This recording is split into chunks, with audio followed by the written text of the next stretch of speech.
express how deeply grateful I am that you all would come here on a Saturday morning to have this conversation with the council and I, with representatives from many of your local governments. It is, we hear a lot about how everybody's just apathetic. People don't care. People aren't engaged. And to have a room overflowing with people who care enough to show up and have a conversation with it makes me really ecstatic. Even if you're all here to tell me that I'm an idiot, that you care enough to show up really says something about our community. So the structure of this for this first hour, if you find Commissioner West, Treasurer Cowan, Irene Richardson from the hospital, and Dr. Yun from the college, Dr. Levy will be here from the school district to talk to them about what your government does for you, what services are being provided to our community by government. And then at 11, we'll have a guided discussion where we talk about and get feedback from you all. And we have forms that you can fill out to leave for us for what do you want government services to look like in Rock Springs. Currently, after the amendments that passed on Thursday, the situation has dramatically changed. It could dramatically change again. But in terms of property tax, the city of Rock Springs is looking at about $160,000 reduction. So we're definitely not in the position that we were in, 3 weeks ago. Nevertheless, we as a community have really overbuilt, and the city has operated in a structural deficit for a long time. And I think it is prudent for us to have a conversation and say, these are our community's top priorities. This is what we can afford to take care of. And this is how we can ensure that we're providing really high quality services, and maybe not as broad as we were able to in the 80s when, the money flowed like coal, but still meet the needs of our community while trying to bring our expenses more in line with our revenues so that we're not coming to you and saying, hey, we need a specific purpose tax to fix this thing, because we have a plan and a budget for how we're going to maintain and take care of them going forward. So I don't know if you guys want to get up and wander. That was kind of the plan, that we'd just mill about in here and out in the lobby. Can I don't mean to interrupt. Oh, absolutely. But you mentioned that before, and then after sitting here and hearing everybody talking, I'm wondering if it may be best for each individual, for each agency, department, and entity to maybe come up and present a little bit of what you're talking about to everybody as a whole. We've got so many people here, it's hard to hear and hold a conversation. That's true. And so I wonder if people would be agreeable to that. And then I think your intent was to open to public comment afterwards, but at least we have solid ground to start from with everybody hearing what each individual entity has to say. I like that. Okay. Is that something that y'all would be comfortable with? Yeah. Okay. And I know we have some legislators here. Governor Gordon is holding a press conference at the Sheriff's Department at noon. And our legislators are expected to be there to discuss the tragedy that happened yesterday in the Green River Tunnel. So maybe before we invite folks up, it would probably be appropriate if we took a moment of silence for the lives that were lost and the folks who are fighting for their lives currently.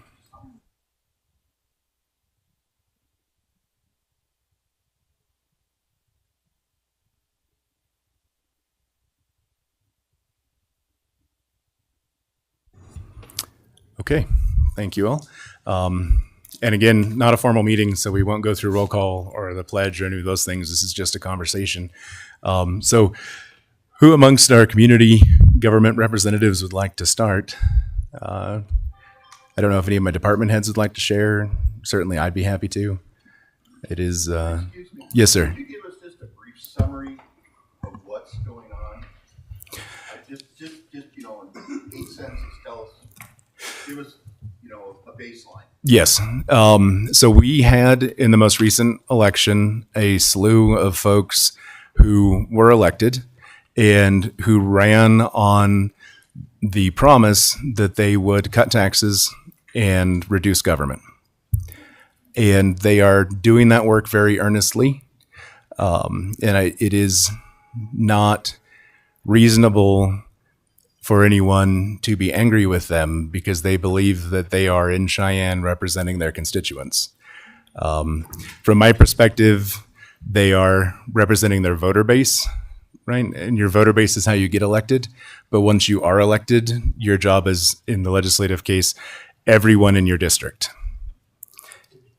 And there has been, I spent 3 days this week in Cheyenne, and there has been a significant change in the discussion that's happening on the floors of both chambers. They have gone from, we must cut everything and cut taxes, and this is what has to happen, to we need to make sure that we're protecting our local communities, our towns, our cities, our special districts.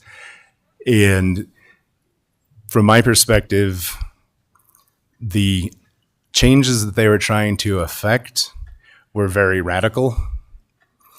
And I'm very little C conservative, right? So if it was good enough for grandpa, it's good enough for me. And I think it is completely reasonable for people to want relief, right? When I pay my utility bills every month, it is shocking. When I go to the grocery store, I cannot believe how little I'm getting for so much money. And so people wanting relief makes sense. And I don't think that we as governmental entities have done a good job of explaining what we provide to the community. So if you go back to January 31st with the bills that were moving forward, the bills that looked very strongly supported by the legislature, the city was looking at taking a reduction in our revenue of millions of dollars. And I felt it was very important that the community was aware, and I've seen some of the comments online that tell me that we have not done a good job of educating.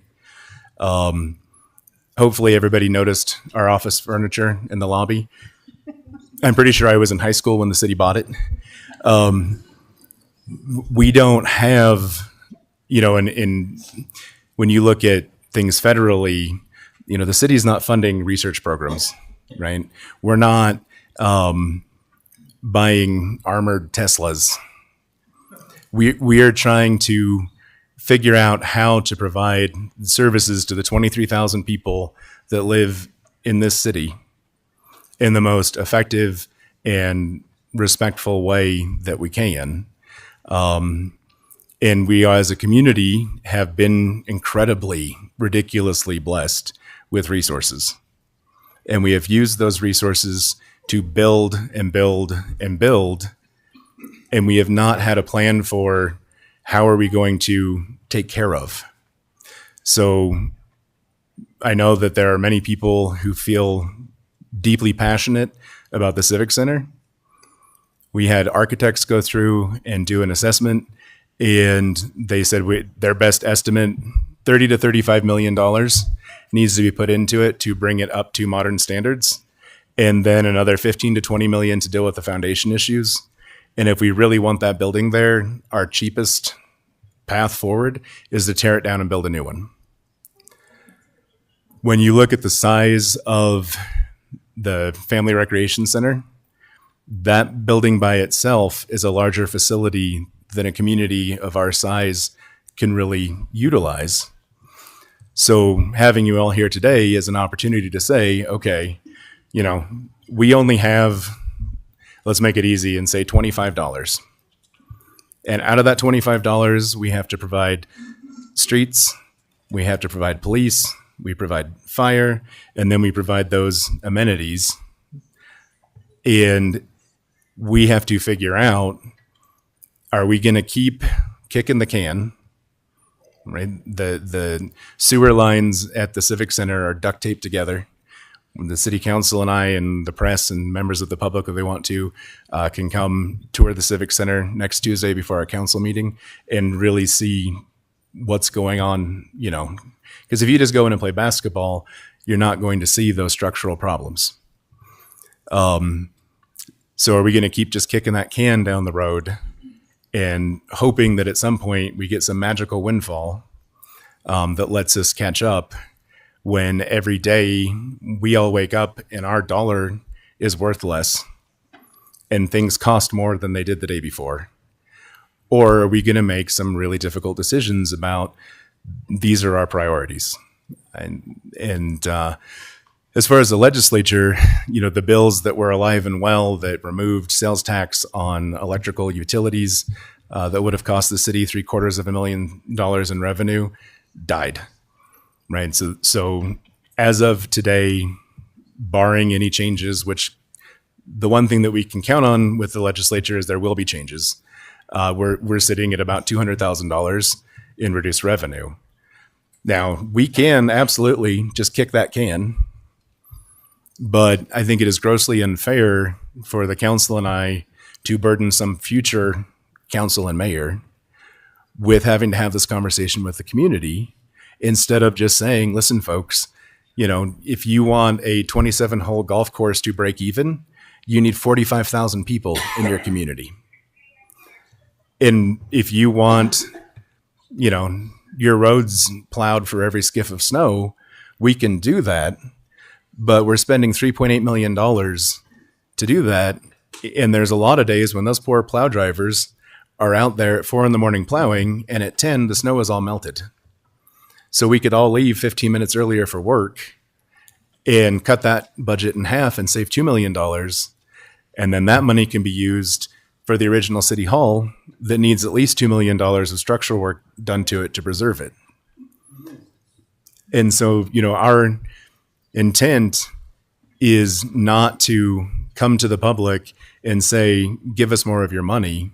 It's to say, okay, let's dial in and pick the services that we value most, that benefit the largest percentage of our population, and let's take care of that stuff and have a plan for how we're going to maintain it and staff it and have it so that when people come to Rock Springs and they go to the rec center, they have the same reaction that they had in 1987, which was, holy heck, how can you have something so nice? As opposed to now, when they go to the rec center and they go to a Grizzlies game and they get to point out all the paint that's peeling. And you would think, and if this was possible, I'd be more than happy to do it, that I could just get on a ladder and slap some paint on that. But it turns out that because it's metal and it's humid and it's cold, there's a specific process that has to be followed. And the last time I asked them to look to see what it would cost to have it repainted, $250,000. And so when the costs are so high, we have to be responsible as a governing body and as a community to say, this is how we're going to take care of the things that we have in a way that's affordable for our community, which is how we ended up here today. I had quite a few members of the House who were very unhappy with me. They felt it was very inappropriate for me to want to educate my community. And I don't know about all of you, but as I remember it, we fought a whole war about nobody gets to be a dictator. I don't get to be a dictator. None of you get to be dictators. This is our process, and it is messy and it is slow. And at the end of it, if everybody is a little ticked off, then we have done our job appropriately. So again, I am so very, very grateful that you all would come here to have this conversation. Certainly our budget is available on the city website. Every budget year that I've been through, I have gone through line by line for every department. And sometimes they are really big. We can't afford that. Like headquarters for the fire department, its roof is failing. It needs to be replaced. And 2 years in a row and 3 years in a row, just so you know, Chief Walmsley, we're probably not going to have the money to do that. But there are also line items where they'll say, hey, we think this equipment is going to cost this much more. And they'll put $1,000 more in that line item, and I'll bump it down to 500 because every single penny is scrutinized, because it is not our money in terms of the city council and I or the city employees, but it is our money as a community, and it needs to be handled with a great deal of respect. So that's how we got here. I'm hopeful that the legislature continues to listen to their constituents and not just their voter base.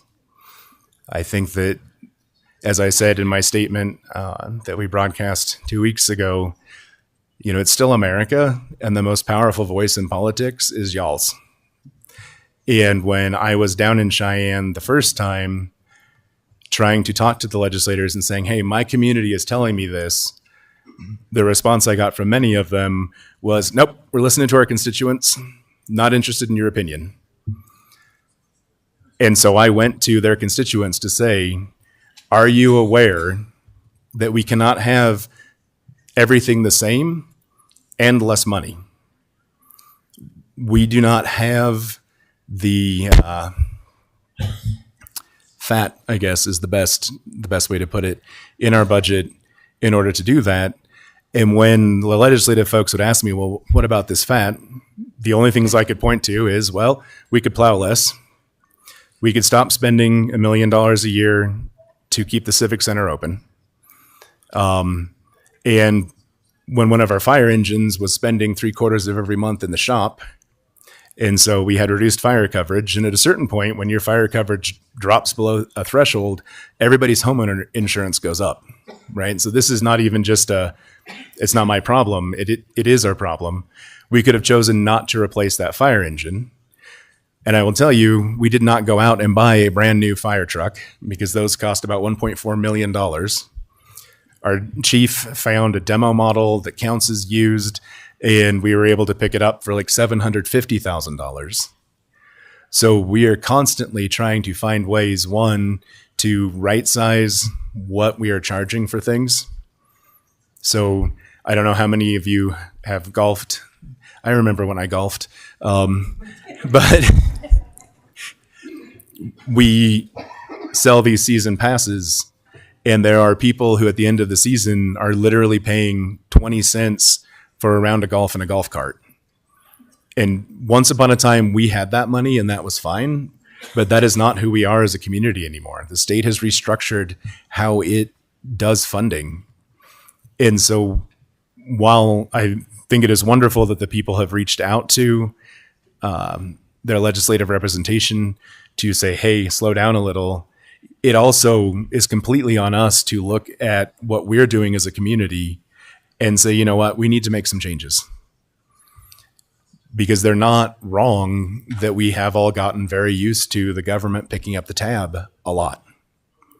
And it's a big part of why we live here. There was a family who literally relocated to Rock Springs because they went to the rec center, and they were so floored by how much they got for $90 a month that they picked our community to live in, because in other places that doesn't exist. And I like to tell people a lot, my family belonged to a tennis club when I was in high school. 1992, right? And they had indoor and outdoor tennis courts, an outside pool, and a sad little cardio weight room.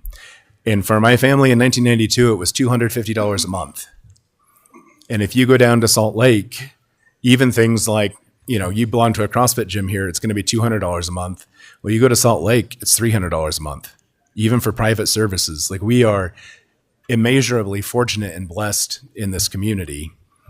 And hopefully the legislature spends the next 2 years really looking at how can they make some structural changes that don't cause long-term problems. And I can tell you the plan to spend down the legislative investment account, the revenues of which are paying for 30% of our state government, is a fast track to a state income tax. But there aren't enough of us to make up for that money. So we're going to be paying a whole lot more money out of our pockets for far lower level of services. It's not prudent. It's not conservative. It's not thoughtful. And all I can hope is that they are having those conversations with you guys and really representing their constituents in their district and not just their voter base, because that's not any of our jobs. And that's one of my favorite things, and I would imagine the council shares this with me, about being here. It doesn't matter if you are a dyed-in-the-wool, like a Maoist communist, or the most fanatic member of the Freedom Caucus. Our job is every single one of you. It is this community. It is our home. And it is very difficult for us to make decisions if we're not hearing from you, which is why today is amazing. So with that, I would totally voluntold any of the representatives or local governmental folks who would like to step up to the podium and share with us. Your Honor. Yes, sir. Can I maybe say a few things? And then if possible, like those that are standing, Irene and those heads of the entities that we're discussing, can we invite them down to have a seat as well so people can identify who those leaders are? So when you do want to have a conversation, you know who to approach and who you're talking to. One thing I wanted to just add to, and I think part of the question was what's happening in Cheyenne. And this is what I see happening in Cheyenne, is the state government telling us we don't know how to spend our money, that we're not smart enough, and we don't know how to do it, and we're overspending, and we're doing it wrong. They want to take control. In my mind, for taxation and anything else, you can't get any closer than the local people to have control over what they want in their particular community and how they're going to pay for it. I'm no doubt there are going to be some special districts. There's going to be some counties that are probably saving too much money or can be seen as saving too much money. There's reasons for it and why they put money away in that. I was talking a conversation with a gentleman out of Campbell County, and I know their cemetery district, they get 3 mills they're allocated. They use 0.9 of those mills. Half of the money they collect goes to operations budget, half of it goes into savings. They've got $50 million in savings. Now you're thinking, that's crazy.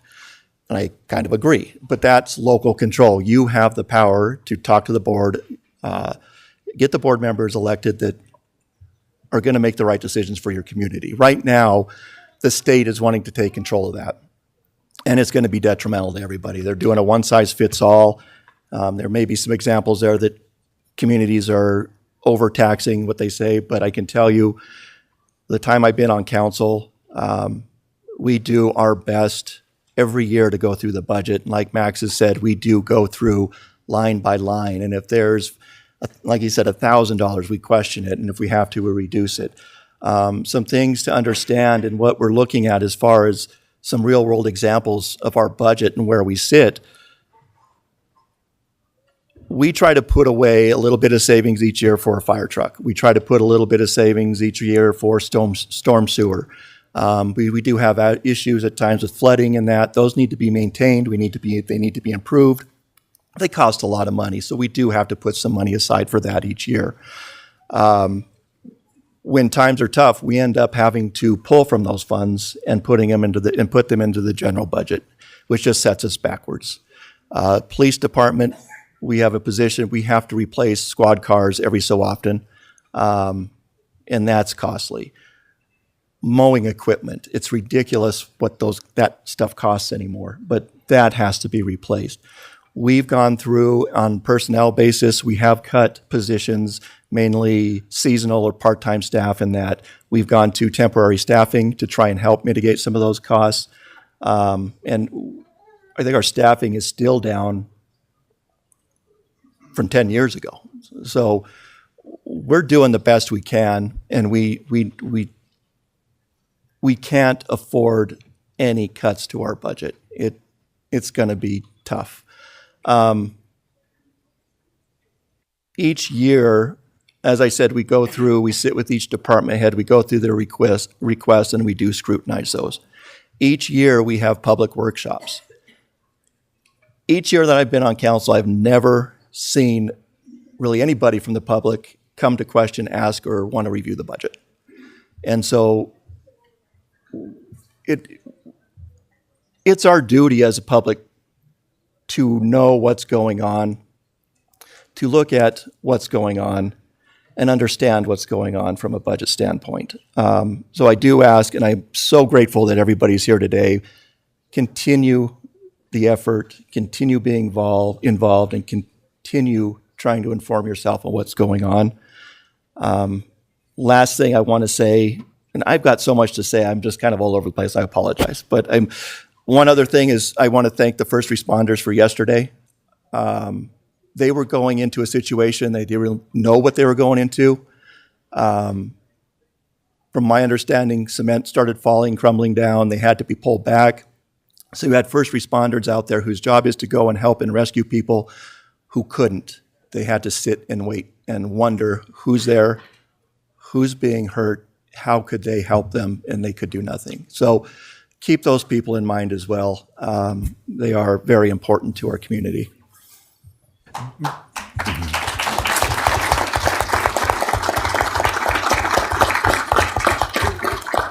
Before I open this up, I would like to invite our legislative folks up to speak because they've got about an hour before they have to head to the detention center.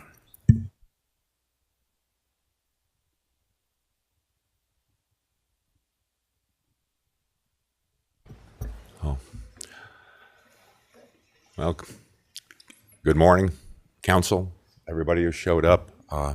I came here, number one, to listen. I listened to what people were going to say and what. Oh, well, get this thing on. Usually no one says that about me talking, but I'll talk louder. It's on, okay. I came here to listen to everybody and appreciate Mayor and the council having leadership to have this conversation. I guess I'll just say the position, and I'll speak for myself and Senator Jones because she couldn't be here. We had the same position in the Senate, and I'd like to explain that to the people that are here, is that Sweetwater County for 2018 to 24, honestly, because it's the best data we have about a 19% property tax increase. So I represent Rock Springs, north of town, in my Senate district, and Senator Jones is part of Rock Springs and Green River. And we have not experienced the same increase in property tax value that the other states, other representatives of the state have, or in this case, senators. So we have vastly different situations in the state of Wyoming. Sometimes they're up to 150% property tax increase. And the issue is frankly, and I guess I'll throw the Board of County Commissioners under the bus in these areas, they have not decreased their mill levy. We in Sweetwater have not, that's not our situation. We have not kept up with inflation. Senator Kolb, I'm sorry. I think the public, could you turn around? Oh, sure. And address? Yeah. Oh, yeah, I have no. Thank you. Counselor, hi, everyone. Sorry, I wasn't meaning to turn it back to you, but this is the way this podium works. In Sweetwater County, our situation was not even keeping up with inflation. So we had a vastly different group of people from different parts of the state that some had 150% property tax increases, and we haven't kept up with inflation. So the difference is everyone got up there and spoke about how, they've got to have meaningful tax reform. Well, it means a different thing in different places. For us, half of what we took in for revenue as it applies to personal property tax didn't make up, that increase in revenue didn't cover the cost of inflation. So it's a different scenario for us, vastly different. And so we represented a 25% increase, no backfill. And we lost the battle on the floor to 50% no backfill. We won it in second reading, lost on third reading. Bottom line is the majority rules in the Senate. And the position was 50% no backfill. Now it's flipped over to the House, and they've taken that same bill and they put backfill in it. But there's a difference between the House and Senate position, and it's going to go back in reconciliation, and we'll work out the differences. Step one. Step two, the governor will veto, or maybe not veto, a backfill situation. The story goes that I've heard is that governor does not want any backfill. So that's this current set of reality. What I'd like to also tell people, there's a tax initiative that's going to be on the ballot, and it's up for the people of the state of Wyoming to vote for it or against it, and that would be the people's initiative for a 50% property tax reduction. I'll just say that's a little bit different than what we currently have. What we currently have is capped at $1 million. I don't live in $1 million house, so it doesn't, it's still at the 50%. The issue would be is that it's going to come before the voters. And if you folks, or the majority of the state of Wyoming, want a 50% property tax reduction, that's what we'll do. I did go door to door in this last election season. I didn't find people having much of an issue with paying their property taxes. Found one person, to be honest with you. The rest of the people, no. So they were happy, and the only thing they asked me was please don't waste our tax money. And I took that to heart. But that's my Senate district, right? I'm only as good as my constituents. And I'm not a party-driven guy. I'm a constituent-driven guy because you're the ones who elect me, not other folks in Buffalo, Wyoming, or wherever they may be in Sheridan. That's not really my focus. My focus is the people that sent me to Cheyenne and to represent them. So I'm here to listen to, I guess, your point of view and what you have to say about how this would impact you. But I think the overlay we all have to think about is a people's initiative's coming. It's going to be on the ballot. And if that becomes law, that's it. We're going to have to figure out a way to maneuver the system and deal with those increase in cost for the state, because we still fund schools. No matter what happens, we fund schools. And what sometimes people forget is that your property taxes go to fund local services and schools, mostly local schools, a portion of the funding that's needed. So we're constitutionally liable to make that whole. There's no other way to say it. So it's going to cost the state, say, roughly 60% of that lack of revenue for schools. We're going to have to back fund it, which is going to, hurt the state's long-term fiscal profile.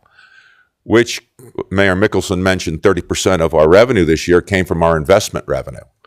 So it does serve a very, very good purpose to buffer and backstop the state of Wyoming when we have highs and lows when it comes to minerals and minerals activity, which generates a huge amount of money, which is where that money came from, to be clear. That money did not come from your house, okay? It came from minerals extractive industries. And we've saved it because that's a long-term savings account, kind of a retirement account for the state of Wyoming, because the minerals won't always be there. And who knows that right now the federal government's and on the side of minerals extraction. In the future, they probably won't be, because it'll change again. So this is a buffer. This is the reason why we have the Permanent Mineral Trust Fund called PMTF. There's other funds that the state uses to generate money. And it is a huge benefit, because 30% more revenue from that, for our state budget is 30% less money we have to get from the people, however that comes about. And then I guess one last thing is what we really haven't spoken about is special districts. I think we're lucky in Sweetwater County that a lot of our revenue is minerals extractive based, from the Trona mines and coal and uranium and oil and gas. But what's really going to hurt are the special districts. Anybody who gets fire coverage that's funded FD1 and Reliance, any of these small fire districts, they're going to have a cut, as it's going to directly hurt them. And without fire coverage, I think it was briefly touched on, but let me assure you, if you do not have fire coverage, you're not going to get insurance. I mean, it isn't a question of it costing you a lot of money. You're not going to get it. They are not going to offer insurance. If you can't get insurance for your property, your value of your property plummets, which is what concerns me. And to that end, we did, in the Senate, vote to fund and make whole the special districts. And it had a de minimis cost, I mean, not to you or me, but $10 million to the state is a small cost to back fund this, and that was the estimate for critical services, which is different in every county, but it's a way to at least backstop that. But we're gonna have to figure a path forward out, depending on what the voters want to do. I'm frankly here to serve you. I will do my best, and I have tried to do that. But realize there's a whole group of us. There's 31 senators in the Senate, and I'm one amongst them. And Senator Jones and I have stood up and, made the arguments that our situation is different, but that's what we can do, and that's what we've done. And at this point, we'll continue to do that until we know more about future tax initiatives. And I look forward to hearing from you. And thank you, Mayor and Council, and everybody here in attendance for the opportunity to speak. And let's all try to work together and move forward. Thank you. I've got a question for you.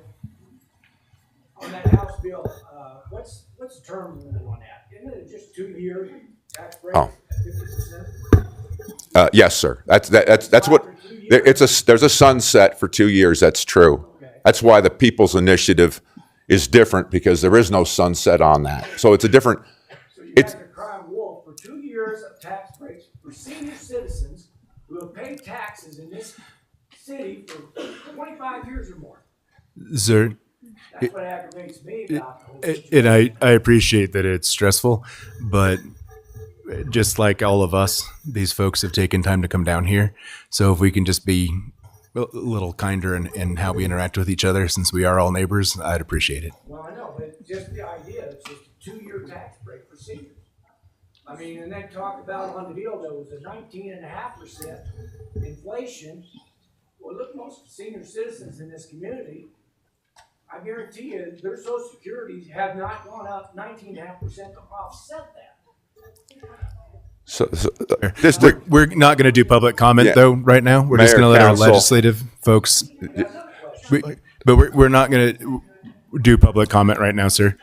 Sir, We're gonna I'll let these speak guys to you if speak. you want outside. I'm happy to speak to you. Okay. Yeah. Okay. If I, Well, I'll hand this off. Thank you, Mayor and Council. Thank JP and I will have some different comments on that. That whole thing got blown up Thursday. Okay, there was a huge amendment that got totally blown up. Representative, could you use the mic, please? Thank you. All right. So I'm not a very good public speaker, so please have some grace. I think JT, he's got, another term under his belt, so he might have a little bit better explanation. But this 50% tax bill got completely blown up Thursday. All right. Now, the way it was originally set up, it was 50% across the board. And the problem was, well, if someone's taxes only went up 2%, say from, I'm just throwing numbers out, say their tax bill for the last 4 years went from $4,000 to $6,000, and then they turn around and get 50% tax break. They're making money. Okay, that was the problem. All right, so there was a pretty good idea by one of the representatives, Clouston. I don't know where he's from. At any rate, he blew it up in the fact that it needs a lot of work, and there's a lot of people working on it over this weekend. So again, have some grace with us. We think we got a good problem or a good solution. That the 50% from this point forward, now, and it could change. We could go back to what we do depending on the amendments. That 50% is only what you went up. So if you went from 2,000 to 4,000, the 50% only covers that 2,000 that it went up. Does that make sense? Okay, so that makes it, and I hate this word, equitable. All right, so the people that got, bumped up $10,000 on their taxes, they're going to get $5,000 back. Okay, and this is just simple numbers. All right, and the people that only got bumped up $1,000, they're only getting $500 back, as it stands right now. Problem is, and what most of my crew is pissy about is it starts in 2026, and we want it to start now. So that's what they're working on. They're trying to get that set up so that it starts more immediately. Okay? Now, I don't have a lot of answers other than that. That's the explanation. Okay? You're just going to, I'm telling you, there's people going to work all through the weekend for this. And there's going to be, one of the representatives had 7 amendments before we even got off the floor. So it could change dramatically. So again, the best thing to do is probably watch it That way you can kind of get a play-by-play, but it's not going to change it's going to change a bunch. But generally speaking, that's the consensus as it stands right now, okay? One other thing I want to address, and this is going to come across as antagonistic. I don't mean it to be that way. Talking about, the local property taxes. And now this is probably an oversimplification, but the elephant in the room to me is they had tax revenue of $22 million in 2022, $38 million in 2023, $45 million in 2024. In 2 years, the tax revenue for this area went up 100%, not including 2023, $18 million. Where did that money go? But it's not true. If we're going to talk, you're talking property tax, and then you go to you talk residential tax cut, then you go to property tax. So you got to keep consistent with what you're talking about there, I believe. Well, I think that's part of the problem. We don't You're not know. consistent. I used to see that number. But that's the number you're selling. I'm not trying to be antagonistic. Oh, I know. These are the things that I get yelled at by. These are the messages that show up on my phone. Well, one thing we got to keep in mind too is property tax. You cut the property tax, it's not going to affect the state's revenue. It's going to affect our services.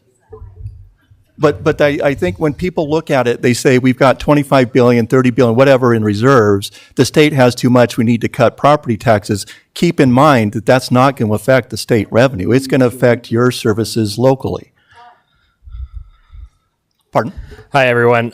My name is JT Larson. I serve as a representative for House District 17. So, Assessor Davis could probably go into a lot more on property taxes, but you got residential property taxes, you have agriculture property taxes, you have mineral property taxes. So there's multiple ways that property taxes come in. You have ad valorem taxes. So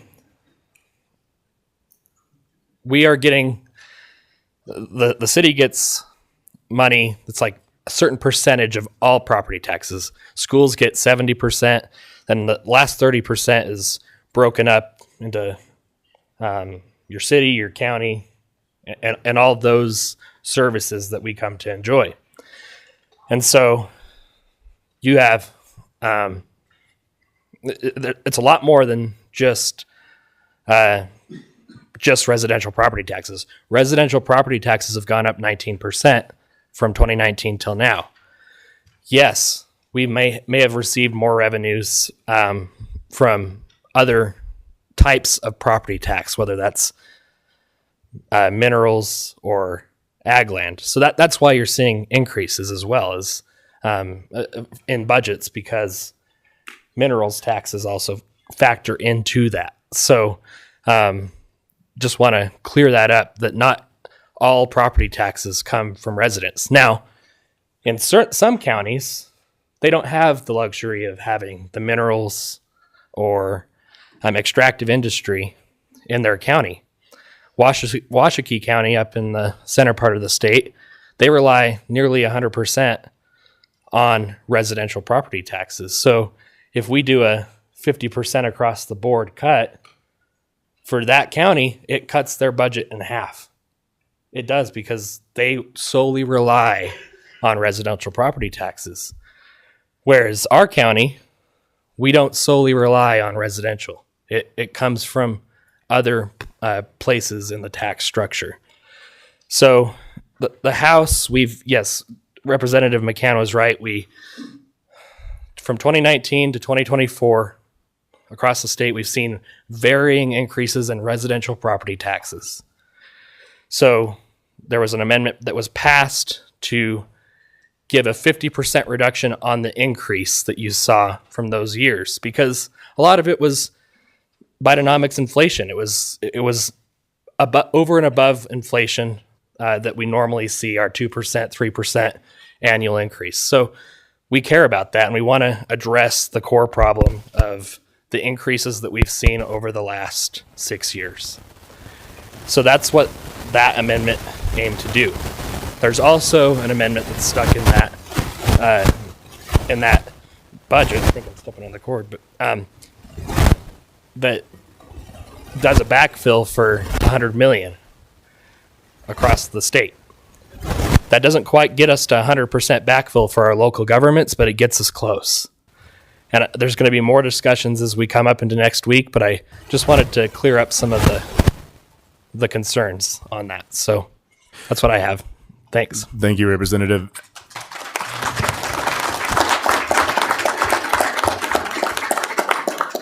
I would also point out, and I don't think people are as broadly aware of this as they should be, during the last session, the legislature did take some very substantial action. They expanded the property tax refund program. They doubled the veterans' property tax exemption, increasing the deduction from $3,000 to $6,000 in assessed value. They capped annual property tax increases at 4%. And most importantly, they created a major exemption for longtime Wyoming residents. So if you are 65 and older and you've lived here for 25 years, you can apply and receive a 50% reduction in your home's assessed value. So there is awareness that relief is needed for people who are on that fixed income. And the last thing that anybody wants, from my perspective anyway, is to have really nice fire engines and really nice recreational facilities where people can go take a shower and they don't need to worry about their house burning down because they've lost their home. And the legislature was aware of that and acted. But I don't know, despite efforts that have been made to share that information, that everyone is aware that that exists and that is something they can apply for. I do appreciate them putting, you have to have lived here for a long time. Wyoming attracts a lot of retirees. And for those of us who have made this our home our whole lives, I think it is grossly unfair if I could move here from Utah and buy a house and immediately qualify for a deduction because I haven't paid my dues.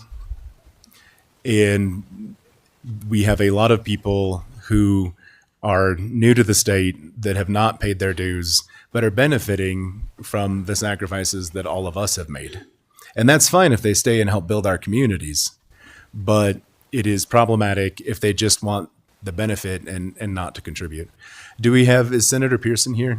Thank you. Yes, ma'am, if you'd like to. And while she's walking up, Senator Jones wishes that she could be here, but she is attending an event celebrating the loss of life of one of her very close friends. So she's provided a video that's out in the lobby that folks are more than welcome to watch. Senator?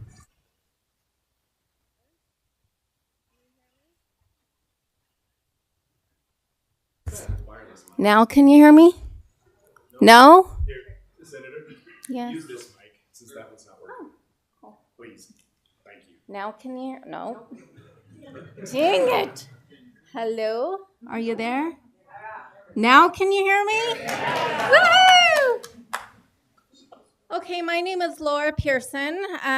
Rock Springs actually is my hometown. I represent Senate District 14. That's Sublette County, all of Sublette, South Lincoln, a little of Uinta, a little of Sweetwater. So what I'm going to do is I'm going to read my weekly update. I brought this so that maybe if Mayor Mickelson wanted to make a copy, you guys could take a copy. So I sent this out yesterday. I want you all to know that this property tax issue is a very fluid situation in Cheyenne. So we're going to have to see how all of these things play out as far as the Senate side, the House side, the governor. But we know that we need property tax relief in this state. And so I'm going to read this to you, and then you can ask me questions after that. I'm shaking because I'm not a good public speaker either. Property taxes and crossover. The citizens' cry for property tax reductions is resounding through the state, through my Senate District 14 and the state, and this entire state of Wyoming. From senior citizens on fixed incomes to young families trying to make ends meet, all are feeling the effects of inflation and struggling to pay bills, fill their gas tanks, and buy groceries. This clear directive from the people, some of which gathered enough signatures to place property tax reduction on the ballot in 2026, must not be ignored by our elected representatives and any level of government. Property taxes are mostly paid to the counties, special districts, and schools. However, schools are constitutionally mandated to be funded, so they will see no decrease and will be backfilled by the school foundation program account. Today, I'd like to address two of the tax bills that seem to be the front runners in property tax reduction discussion. The first is HB 169. This bill has already passed the House and would be effective immediately in tax years 2025 and 26 with a sunset in 2026. The exemption percentage would be 50% of the first $1 million of residential property. The bill excludes utilizing the long-term homeowners exemptions, so the person could use one or the other. So it's not saying that that's going to go away. It's saying that you can use one or the other. HB 169 is backfilled by $225 million, $125 million from the general fund and $100 million from the legislative stabilization account, or the rainy day fund. The next bill, which passed the Senate, is SF 69. This bill is effective immediately for the 2025-2026 year with a sunset in 2026. SF 69 passed with a 50% reduction of the first 1 million of the portion of your single family residential and associated land. Unfortunately, even though many representing hardship counties, and I think you guys understand what we're talking about as far as the hardship counties, offered several amendments, SF 69 passed with no backfill at this time. However, is currently being considered in the House. And you heard some of our representatives talking about how they're trying to work SF 69 in the House. Again, HB 169 would hold the counties and special districts harmless, whereas SF 69 has no backfill. Much of last week was spent on the supplemental budget. In the third reading of the budget, the Senate passed an amendment to backfill hospital districts, EMS districts, fire districts, and senior districts. And I think it was 15 million, is that right? Right around there? Okay, then while the House passed an amendment to help hardship counties and special districts as well. And I think that theirs was 75 million. Yeah. So folks, what we're going to have to do is just see how all of these play out. You know, we have to see once they get into a joint conference committee, you know, what they decide as far as our leadership. So the bottom line, especially in the counties that I represent, because in Lincoln County, property taxes alone did go up between 114 and 118% in the last 4 years. And at the end of the day, these people are worried more about their homes than they are about all of these other things. At the end of the day, they're worried about a roof over their head. So the reason for the what is it called? The 2026, the 2-year sunset, is because in 2026, the voters are going to have an initiative on the ballot that they can vote on, whether they want a 50% reduction in property taxes. That's going to be for you guys to decide. It's going to be on the ballot. So that was the reason for that sunset, was so that we can give our constituents some relief now, possibly get some backfill for our special districts and our hardship counties, and then see what the people decide in 2026. And so I know that everyone is concerned about this, and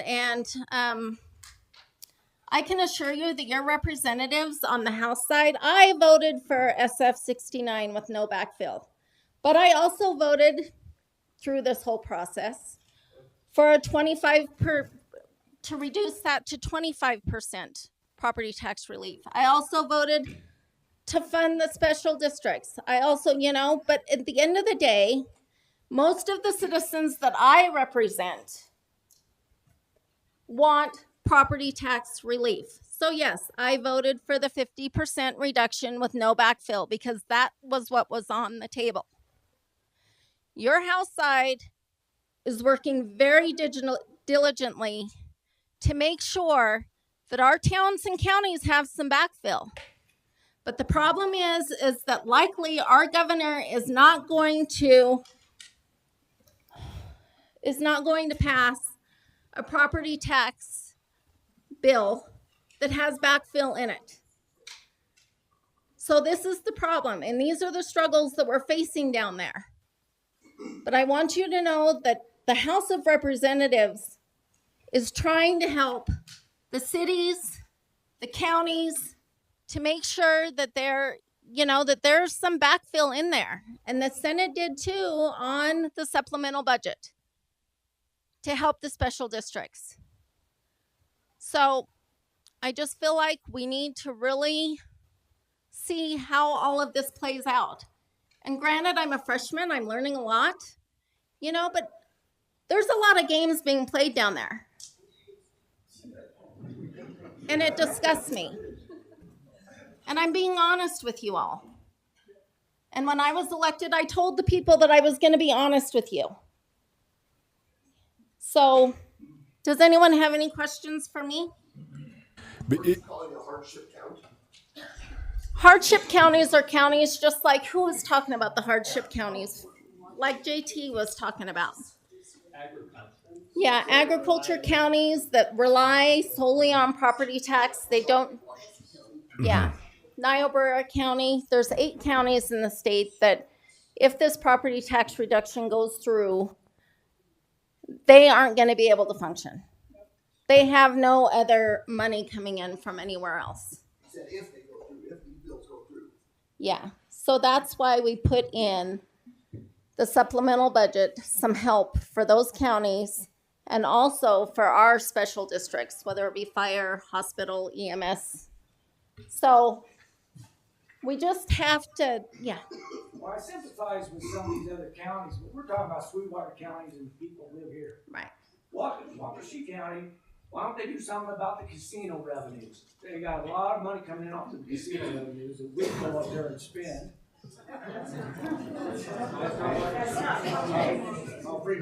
That's Fremont, yeah. Okay. So listen, in the interest of, Oh, sorry. yeah, no, I want to make sure that I Someone get else come talk. right. Anyway, thank you guys. Yeah. I'm happy to be here talking to you. It's a very fluid situation. Wyoming has some of the lowest taxes in the nation. Right. That's right. Exactly. Okay, and we don't have any state tax. So is this leading towards a state tax? Yes. So do we want a state tax? No. I don't want a state tax. So what are we going to give up so we can not have a state tax? $31 billion in a rainy day fund. What? There's a Oh, rainy yeah. day fund. So The we have state's all not this putting so savings. much money in. Yeah. So folks, before we devolve into an MMA, yeah, we're yeah, we're gonna pause. Yep, because our legislators are gonna have to go, and our county commissioners and Representative, will you use your mic, please? This one, yeah, that little guy right there. Sorry, is it on? At any rate, the backfill, that's been a struggle there. I mean, trust me, we hear you, all right? But I have a letter from the governor last year that says he will veto anything that has black fill in it because he believes it's socialism. So, what do you, I mean, we're getting hit both ends here. We're trying to pass legislation that will hopefully make it through.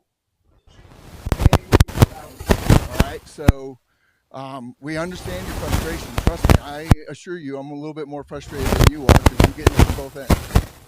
And I think that's the rest of us, all of us. No matter what side of the fence you're on, we're all dealing with the same thing, same frustration. And I'll just leave it at that. And just like I said, there's a lot that's going to, a lot of things that we've said now are probably going to be lies come Wednesday. All right. So, just have some grace when you're dealing with us, please. Thank you.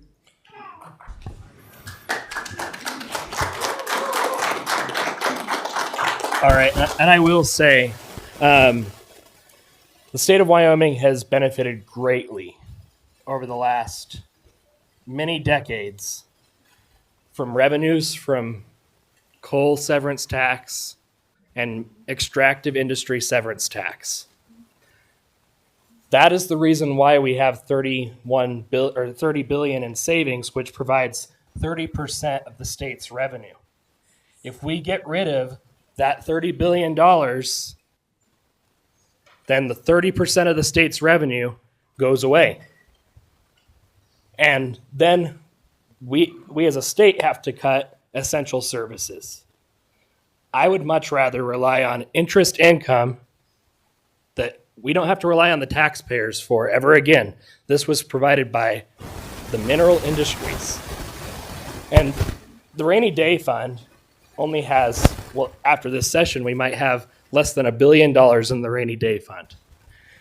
Constitutionally, there's the permanent mineral trust fund. If we put money into that, it can't come out unless we change the Constitution. So once money's in there, you can't touch it. JT, can I ask you where all that money from the rainy day fund comes from? Well, and where does it come from? Does it come from overages on property tax? No, it does not. Nope. Explain to me where it comes Yeah, so the state has severance taxes and ad valorem taxes that go to the state to help fund state government. And we've put money aside in case there's an economic downturn, so that way we can fund the state government if there is one. So that rainy day fund is there as a security to get us through a year or two if there's an economic downturn. from? I mean, that was in the 5 years. It happened twice now. No. We were the lowest amount of people with the highest savings account. So the state's budget is $3 billion annually. That's the state portion of state dollars. So if we have $1 billion in savings, that doesn't go very far. But we have what, 34 billion? Ma'am, no, that money is in a restricted We account, cannot- as the representative has said. Yeah, And it's also in workman's comp and other areas that the legislature cannot touch. Stop putting it in there. You keep putting it in, We though. have enough. When's enough enough? so I mean, in my dream world, enough would be when the revenue from the investments paid for 100% of government and they didn't have to tax us at all. and one thing I would say is I wouldn't go to one of our trona mines, I wouldn't go to one of our coal mines and ask them to write me a check just because I'm a citizen. And that's where that money's coming from. That's socialist. That's socialist. JT, So how Yes. much revenue does the state get from property tax? The state government. state government gets nothing from state Exactly. property tax. Thank you. That goes to all of our local schools, our local services. So that's why we are very concerned for the local impacts, and that's why we've had this meeting today. So thanks for being here. JT, let me ask you a question. I was on the URA board, and money that we were supposed to get from the tonnage of coal mined to the state was $750 million. Some of that money was used to do better. What happened? Did the state ever go back to the government and demand their money, or has it just been swept under the rug?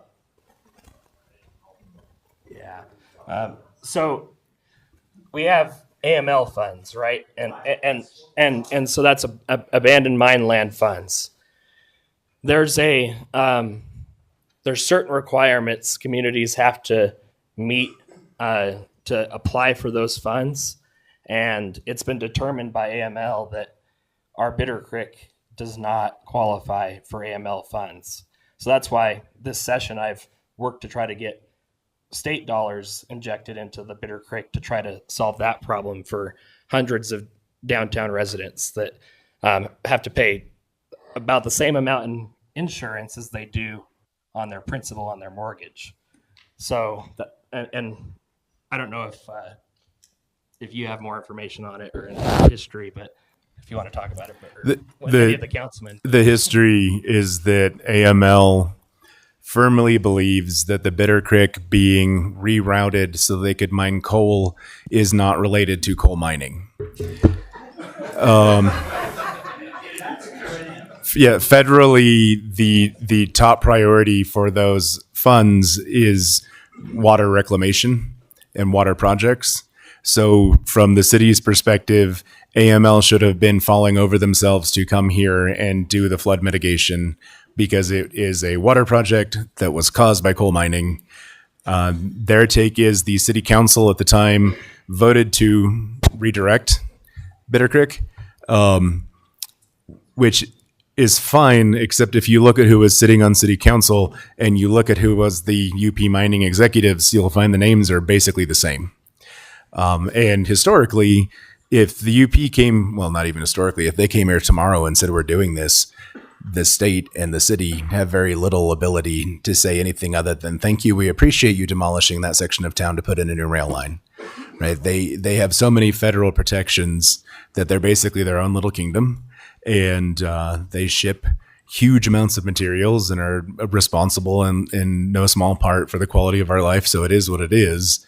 I know there's a lot of frustration over what is the maintenance path that can also be used as a bike path. And my understanding, the reason that was put into that flood mitigation, because my first thing I said was, listen, I don't care if there's ever a bike path. Let's just get this done and get the flood mitigation. Well, without that maintenance path to allow workers to go down there and appropriately maintain it, we're just slapping a Band-Aid. So that is needed so that when we fix the problem, it's fixed and it doesn't become a new issue 30, 40 years from now. But yeah, if you guys want to call AML and ask them what their application process is, you'll find they don't really have one. They just get to decide, which is not great, but it's a federally created program.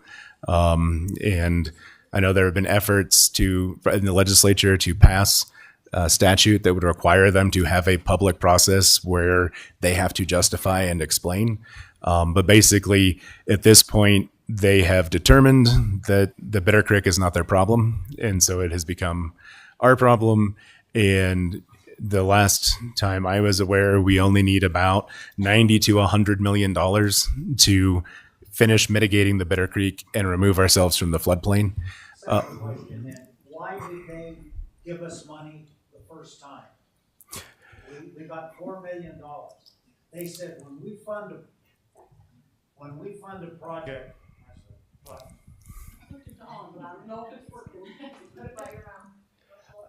when we started with that, they said when we funded something, we fund it all the way through. And then all of a sudden, they changed their mind.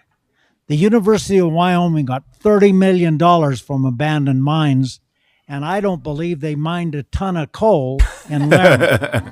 Now, have somebody from the AML explain that. So my understanding for the phase that was completed down by Albertsons is that AML had a one-time distribution of money, and they said to communities, we're giving you this money, use it as you see fit. It was not a project of theirs. It was just their money that they let us use. And it is, you want to talk about frustrating, when you look at the billions of dollars of revenue that this county has sent to the state. That's exactly right. And that has come on the backs of people hauling coal out of the earth, that they can't see fit to give a little bit of that back and take care of a section of our community that needs it more than about anybody is frankly infuriating. That's right. And the taxes we've paid to this state, but from our minerals, the money we've given the state from the minerals is ridiculous for what we've gotten back from them. Yep, I would agree. Okay, so because we are going to run short on time, I don't know. Yes, sir. Yes, sir. In a minute, I'm going to let. Oh, can you? Is there room for you? You can come pull up a chair, sir. Here, come sit up here on one of these chairs. Yeah, that'd be fine. Yes, ma'am. Can I do like 3 minutes on the URA? In a second. Yes, ma'am. Thank you. I promise I'm trying to work through. I don't know, Commissioner West, if you'd like to. How's this? Can everyone hear? Or should I stand up? Stand up? I don't know where the mic ended up.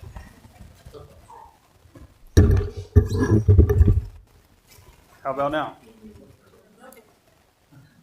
How about now? Now. Okay. So Keaton West, the chairman of the Sweetwater County Board of County Commissioners. I just wanted to kind of give a brief synopsis on all these bills that we're talking about in regards to the county. So it started out, here a week ago, looking much worse with the 50% reduction for the county. Now, the county receives 12 mills. So on an average basis throughout the county, it's around 72 mills that are collected. It's been spoken that about 70% of that goes to education. The remaining 30 is divvied up between different services throughout your community. 12 of those mills goes to the county, 8 goes to the city, and a lot of those are what we utilize to function. And so with that 50% reduction, the county's 12 mil was going to be reduced by about 1.9 million. With the amendments that came through this week, that has been reduced down to 410,000. So much easier to stomach, and we will stomach that. We'll figure it out. We've been fiscally responsible as well, knowing that some of these cuts are on the way. As the mayor pointed out, there were reductions last year, quite a few. Some of those were backfilled, some were not. And if they weren't, obviously, we had to absorb those. And so we have. And so the bigger question is, when is it ever enough? Do people deserve a property tax break? Probably so. I probably wouldn't argue that. But at what extent does it become too much? And I think there's a lot of misconception out there that government is just frivolously spending money and not being responsible with the tax dollars that they gain from the people.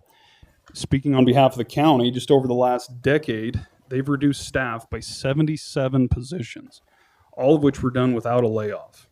That was all through attrition.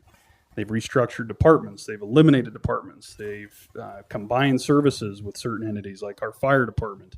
They've contracted out.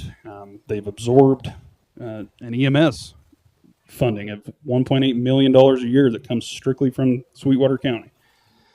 So we've all been adapting. We've all been dealing with inflation, Bidenomics, several other issues that have hit us here at home, and everyone wants property tax relief. Everyone hates taxes. I hate taxes, but that's how government functions. And at some point, we have to ask ourselves, what's more important?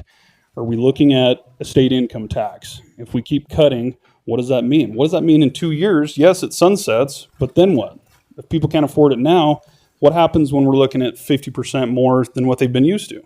On top of that, they're going to have changes in valuation, and so that 50% is going to be far more than what it is currently. That's why they're looking at these amendments to base those numbers off of the last 5 fiscal years. So the county will be okay. We've got money set aside, but it's no different than your personal funding. Whatever you have in savings eventually is going to run out. Sometimes when rent is increased or groceries cost more, you have to dip into your savings to help account for that. But eventually that runs out. And when that runs out, you have no other, solution other than to cut services. And we will be doing that. We hope we won't have to, especially if it remains as is with 410,000. We can probably figure that out. We've got money in our reserves as well. But eventually we won't. And so I think a lot of this is good discussion. It's a great turnout. I appreciate all of that. Welcome, any of the conversations. I do have to dip out early for the briefing at the sheriff's office as well here in about 10 minutes. So I apologize for that. We will have Commissioner Toman here for the afternoon workshop, and then I'll try and be back for that as well. But by all means, get a hold of your county commissioners. Let us know where you're at. We're doing the best we can to sort through it, work with the legislators. There is a lot going on down there. I think a lot of game playing, someone said, and we're anxious to see where that comes. But from the start till now has been drastically improved, and we're happy to see that. So we hope it continues, but we're going to continue also to take care of the services the best we can back here in Sweetwater. So I appreciate that. Thank you, Commissioner. One quick question. When you say mill, what's that translated to? With a mill levy? Now, are you talking You said we're going to get 12. It's not 12 million. So that's. But what's the value of the mill? Is there an approximate dollar amount of that? It's 1,000th of a dollar. So it's a mill levy is based on the value of the property within a given area. So Rock Springs is going to have a different mill than Green River. So the mill that we get off of the value of the dollar is 12. So 1,000th of the dollar. Our assessor's here, and he can talk about it far more deeply than I can. Yeah, he's going to step up, which I think will be good for all of us. Good job.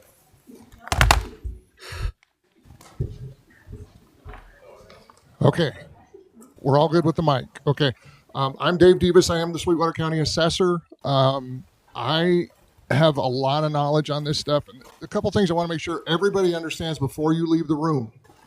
First of all, not one penny of your property tax dollars goes to the state. Not one penny of your tax dollars has gone into any of those reserve accounts or the Permanent Mineral Trust Fund. Not one. Don't let anybody tell you any different, because it's absolutely not true. The second thing I want to make sure you understand is the property tax relief that's already happened. Okay, tax year 2024, the legislature, as they walk out the room, they approved a 4% reduction on the improvement on your property. Okay, so for us, an improvement is a structure. So any residential structure got a 4% cap. One of the big concerns with property taxes was how fast the values were going up. We stopped that. This year, tax year 2025, we're putting that same cap on the land, 4%. So if you get an assessment schedule in the spring and you look at the previous year's value and the current value and you think it's gone up more than 4%, come see me, because we may have missed something, but we want to make sure it's right. Now, it does have some exclusions if you've added onto your house or your newly acquired property. There are some things that kick you out of that, but that 4% will apply the following year. There is no sunset date currently on that 4%. So that's from this point forward. The other thing that the legislature did was provided a long-term homeowners exemption, and Mayor Mickelson talked about this. You have to have paid property taxes in Wyoming for 25 years, live in your house for 8 months, be 65 years of age. Okay, if you meet those qualifications, you get a 50% reduction off your property taxes. If you have not done that yet, if you're not one of the 1,711 people that have signed up already, you need to come see us, okay? And we have been to the Senior Center in Rock Springs, we've been to the Senior Center in Green River, I've been to the Senior Center in Farson. So we are reaching out and trying to get people to get signed up for this. So if you're not, or if you have a neighbor that's not aware, please make sure they come see us. Now, we have until the fourth Monday in May to get that taken care of, so we do have some time, but we're trying to get ahead of it instead of chase it at the end. So please let us know, and we will be at the Senior Center in Rock Springs again, probably in the next 4 to 5 weeks. So keep an eye out for that in the flyers if you do come. The other thing that we have done is the property tax refund program. Okay, that is a very generous program. I get people every year that come into my office when they get their assessment, and the first thing they do is slam it on the table and say, my taxes are too high. The first thing I do is take a refund application and I slam it right back at them. And it's for good reason. This is the program that helps the people that need the help. It's based on income, it's based on assets, but it is extremely generous. The household income in Sweetwater County, because it is by jurisdiction, was $116,000 last year. Household income. Asset requirements were $139,000 per adult member of the household. It excluded one vehicle per adult member of the household. It excluded the home, and it excluded any 401k balance. I still had people that looked at the application and said, I have more than that, and I make more than that. And they were still there to get property tax relief. Sometimes as an elected official, you have to look at people and say no, okay? This is for people who are deciding between groceries and medication. This isn't for you. Mike comes in every year. Mike, just pay the bill. Mike's okay with that once I explain it to him, but that's what has to happen. And once somebody else made the point that property taxes in Wyoming are ridiculously low. That is a true statement. And if you look at overall tax burden across the entire country, the only place that's cheaper to live is Alaska. Property taxes in Wyoming are very, very minimal. And it's because we don't have a state income tax. I really hope we keep it that way.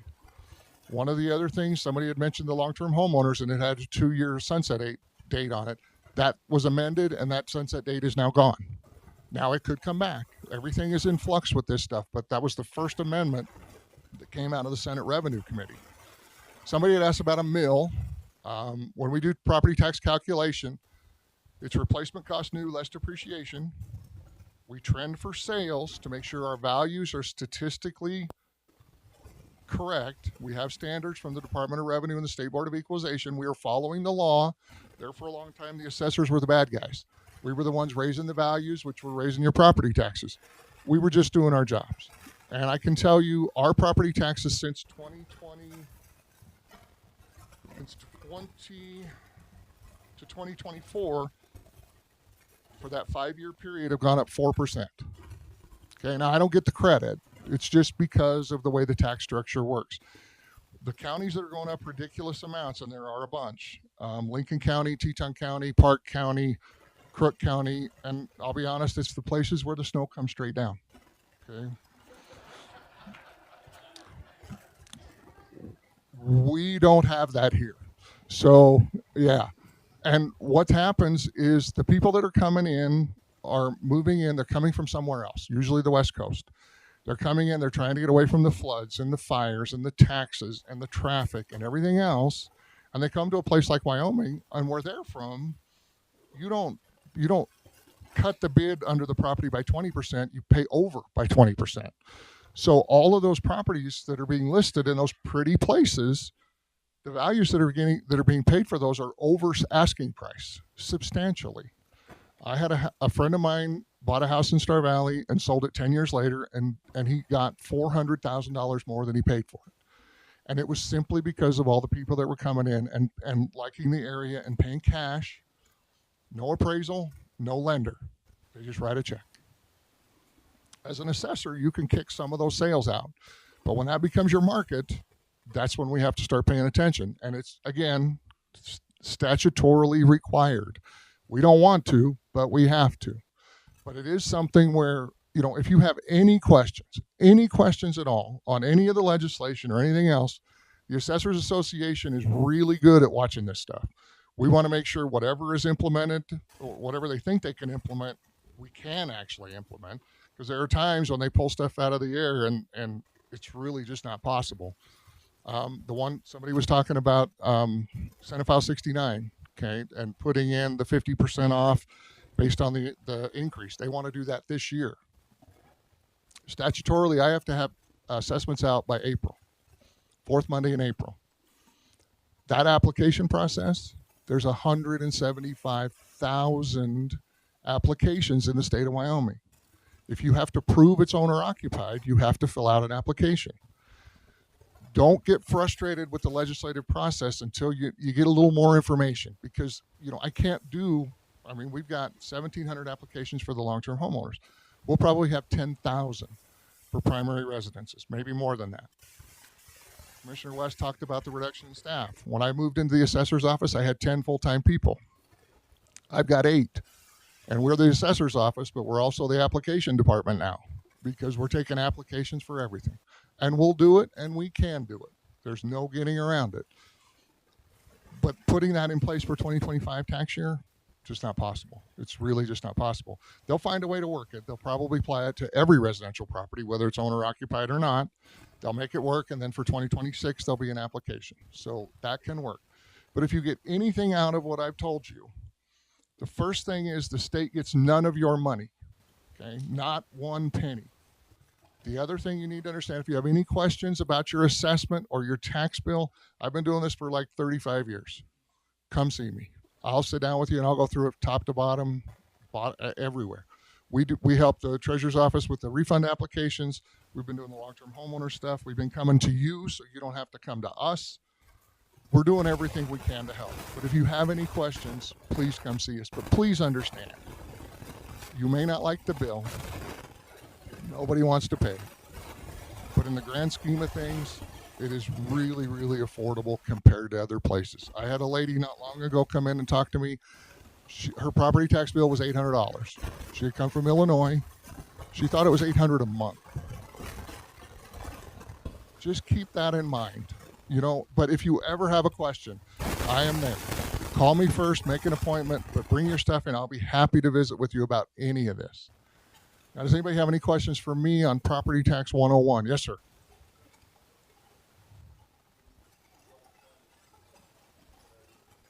Right. It's a thousandth of a dollar. So when we get to the assess,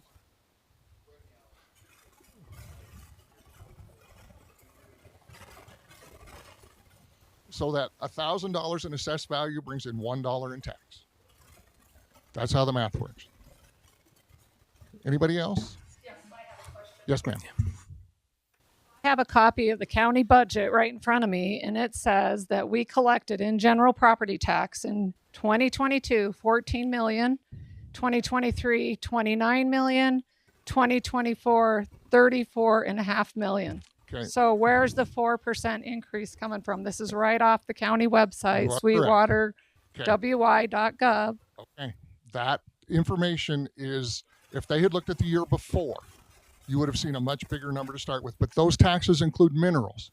That's not just residential. This says just property tax. The total tax is 22. Laura, can you let him answer so he can ma'am. explain it as That the is subject all matter property expert? Taxes. It's minerals, it's personal property, it's residential. It's all lumped there together. That's a very concise piece of the budget proposal for Sweetwater County. And there may be a document on that website that has the residential property taxes. I don't think so. I think they lump all property taxes together, but that's also not just property taxes. It's current taxes, but it's also delinquent taxes. Okay, so if we had an oil and gas company who had an amended return and had to pay a delinquent tax from a year prior, that number's in there too. So it's not an absolute, and you can't look at it in a little window. You have to look at it in a much bigger window to determine what it really is made up of. Okay, well, my personal property taxes went up $1,300 in the last 2 years. So I just don't understand where these 4 or 8% are coming from. Okay. Because that does not add up. Then you need to come sit down with me so we can go through it. Because I'll show it to you. I've got no secrets. I'll show it. And if we've got it wrong, we'll fix it. But Laura, if you want to come in and sit down with me, we can go through this on Tuesday. It's not incorrect. It's because I did mortgages for a living. I know how mill levies are Right. how they come up with property tax. It's because the value of my house continues to increase. But what I'm saying is when you do the numbers, maybe it's not 50%, but it's really close, 38% increase. And that's not what I'm hearing here. And you may have an individual account or an individual property that did go up more than the average. We're talking averages, and averages by definition, you're going to have stuff over and you're going to have stuff that went down. Property taxes can go down, and if you don't believe me, I can prove it. So there are some that went up, there's some went down. If yours went up 38%, we need to look. So please call me. Anybody else? And I'm going to make room for somebody else to come sit. So I'm going to go step outside. So if somebody does want to come visit with me outside, I don't have a laptop, but I have my phone. I'll try and pull property up, take a look at it, see if there's something I can help you with. But I am going to leave my spot for somebody else who wants to come down and visit. Okay. And one thing before we move any further, because I am very grateful to have so many different representatives from different governmental organizations here, but the city is getting ready to do its budget process. And as I've said, we need to change our priorities, right? We need to get our expenses more in line with our income, no matter what happens with the legislature. There are feedback forms out in the lobby. If you want to fill them out and drop them off with your water bill, that's awesome. There's going to be a link on the website, or you can email us at feedback@rswi.net so that the council and I, as we're going through the budget process, will really understand what the community as a whole wants us to do. I'm going to say one more thing before I leave. Okay, one more thing, because we're talking about a 50% reduction in property tax right now. That's the same thing that's going to be on the ballot in 2026. Okay, I'm not telling you to vote for it, and I'm not telling you to vote against it. But just understand the conversations we're having today and the drama we're having today, you're going to have again if that ballot initiative passes.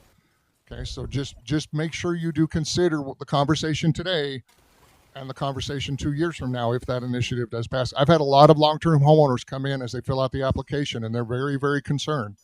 Where's the money coming from? We don't know. So Assessor it is Davis. something you need to be concerned with. Assessor Davis. Yes, sir. Just so that I understand it and everybody else understands it, this 50% increase is not 50% of your tax bill. If your taxes haven't gone up, this affects you zero. This saves you nothing. This 50% increase is if your taxes, like yours, have gone up. The increase is all you get the 50% on. So all this fluff about we're going to have to cut everything, we're not talking about cutting from previous budgets. No, This is stuff you want to add to the budgets, and the addition of the increase in value, and you're not getting all of that in taxes. This is an increase. This is not. I'm going to correct him just a little bit. Okay, we had a conversation with the Department of Revenue yesterday, and there was some assessors on it, and the language on the bill was very confusing. So the way this amendment is going to work, okay, and it wasn't 50% of the increase, it was 50%. So if your taxes are $3,000, after we take the 4% cap, we give the long-time homeowners, whatever the difference is, we're taking 50% off of that total, okay? That's how it was going to work. Now, the way that the amendment took place, and not to get too mathy on you, but they take the average from 2020 to 2024 and look at it by jurisdiction. So Sweetwater County was 22% roughly from those 5 years. So it was 22%. So they're taking half of that, which is 11% for the jurisdiction. And that's the amount that they're going to subtract off the value before the tax calculation takes place. Okay, so it's very complicated. And if somebody wants to visit with me about there, I'll tell you what I know. And again, it's all in flux. This could change on Tuesday because Senate File 69 is on the House, and they are going to beat this thing to death on Tuesday. So it's something where we'll have more information by then.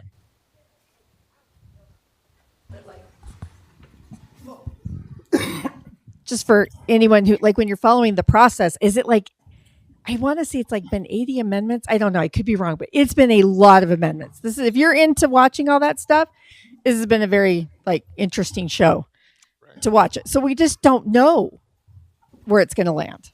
That's exactly right. And it could change tomorrow. The amendment they've put in place to do this 4-year average and then come up with the amount is much, much better. It's much, much more easily handled by every tax authority. But it's still a reduction, and it is something where people are going to have to make decisions. Now, you as property owners and as voters have the ability to reach out to your constituents. Okay, and I'm going to tell you one more thing before I go. Everybody keeps saying that, people are getting taxed out of their homes. Okay, there is a process in the statutes for people to be removed from their property if they don't pay their property taxes. From the date of the tax sale, it's a 4-year process. And at the end of that 4 years, someone can actually be kicked out of their home. I did some looking, okay, in Sweetwater County. And I think I went back to 2013 or something like that. And what the document is when you get to the end is called a tax deed. Okay? So a tax deed is issued, and then that person no longer owns their property. I looked, and we had about 90 tax deeds issued. Only a handful had a residential improvement or residential structure on it, and none of those were livable. There was nobody that got taxed out of their home in Sweetwater County. Not one. So don't let anybody blow that smoke in your face, because it is not true. Maybe somewhere else, but not here. They were all vacant. It seems like the tax deeds do kind of congregate around those areas, but they were vacant. They were not improved, and no one was living in them, is my point. Yeah. Assessor. Exactly. Assessor, I think we need to reiterate, because there's some, I think, misinformation or misunderstanding. When we define property for property tax, that's everything above ground and below ground, minerals, homes, commercial, industrial property, all that. So when we look at that chart that's going around from the 20 to 40 million, that includes minerals, which mineral prices fluctuate. As we all know, gas prices go up and down. That value is going to go up, that value is going to go down. We have experienced an increase in mineral values, so the valuation's gone up, the taxes have gone up on that. We need to understand that when we talk about property, we're talking about property as a whole in that particular chart, not just residential. Yeah, and it does include, it includes minerals, it includes the trona, the coal, the oil and gas. We have a little bit of uranium, it includes all of that. It includes residential property, commercial property, the industrial plant sites that actually sever the mineral from the ground. It includes the oil and gas personal property. I mean, my job as the assessor is list and value all taxable property within the jurisdiction, and it includes all of that. All of that. And Sweetwater County is very reliant on minerals. Trona's on the way up, and Trona is very stable. That helps me sleep at night. Oil and gas fluctuates tremendously. How many people remember when oil went to zero? It was actually the barrel empty was worth the same amount as the barrel full. That's what we live in. So we have to be very careful. So when some of the legislation talked about counties not having more than 1 year's worth of revenue and reserves, that's terrible.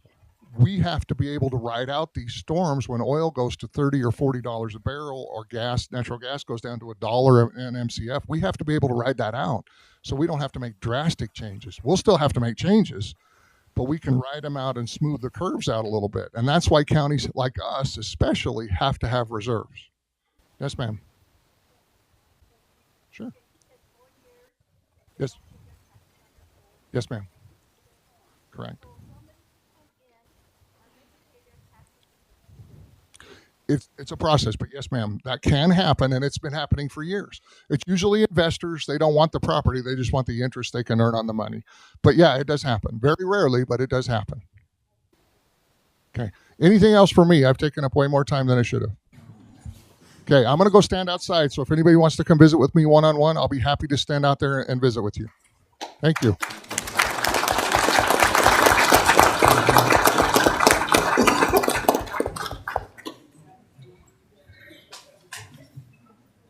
I just have another bill for maybe you guys to think about too. So if the two sides can't agree, there was a bill that was passed out of the Senate. It's number SF 153. So this is basically kind of a bill that addresses what you voted on in the last election, and that was to split the residential property tax away from all other taxes. Do you guys remember voting on that in this last election? So that bill has gone over to the House. So what I'm foreseeing or thinking is that if we can't come to an agreement on this property tax issue, that probably the House is going to look at this.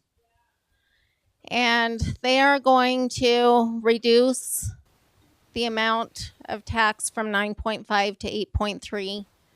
Which for right now would give you a property tax relief of about 12.5%.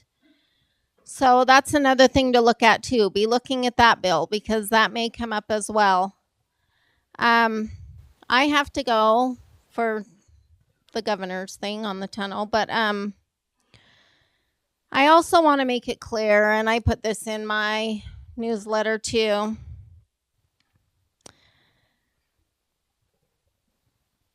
I already said that there are games being played.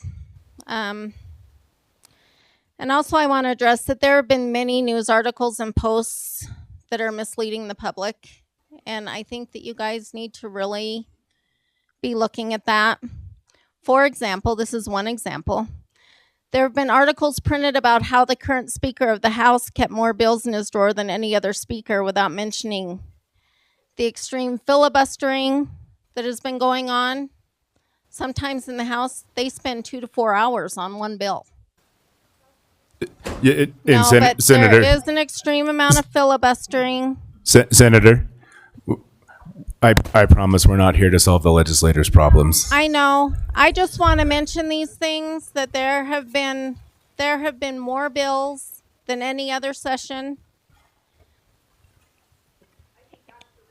And yeah, and so a lot of the days the House has stayed until late to try to get through all the bills. So, And Senator, we are out of time for speakers. I do want to acknowledge Dr. Libby from Sweetwater One and Irene Richardson from our hospital, Dr. Young from Western, among other folks who've come down here to try to answer questions that y'all may have about what your government does for you in this community. But I would at this point entertain, sir, if you'd like to start us off, some public feedback. Although, again, if you have specific ideas for us, and anybody who wants to go through our city budget, please do. And tell us what you think we should do differently. And if it's things that we are obligated to do statutorily, we will certainly share that with you. But this is the time to speak to us and let us know while we go through our budget process. Thank you. Sir, you may proceed. I think it's on.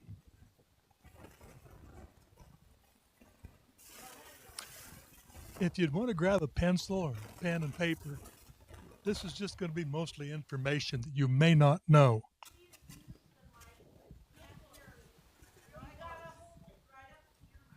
Like that. There you go. Okay. It's information that you may not know, and I'd like to have it to hang on to. People have misunderstood USAID and UNAID. If you watch any kind of news at all or read a paper, you've surely heard of it. Sir, sorry. Is this specific to the city or the county? Everybody that lives in this city. Okay. I just want to make sure because we've got a lot of people who want to speak. And so I need it to be topical. So I was just checking. And if it is, please proceed. Okay. We're talking about taxes. I don't care if it's property taxes or home or federal income tax. Taxes are taxes. All right. I was always under the impression that USAID and UNAID gave money to people to better their country, to better their lives, to help them with medical supplies and all this kind of stuff. Wrong. I was totally wrong. $150-some billion was sent to Hamas, Israel's archenemy, by our government. Just. Sir, excuse me, sir. We need to keep this topical to the Wyoming legislative session and the tax impacts that has. That's the topic of our workshop here. Okay. We won't be able to. Why haven't we gone after the money that was stolen from Wyoming and sent to Russia, I believe? That's a federal. I mean. Thank you.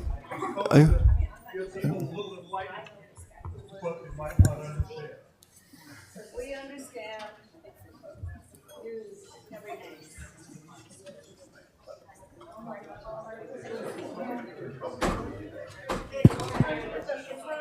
My name is Laura McKee, and I'm here to talk about a couple things. One thing I do want to say is our city budget has increased about $5 million per year.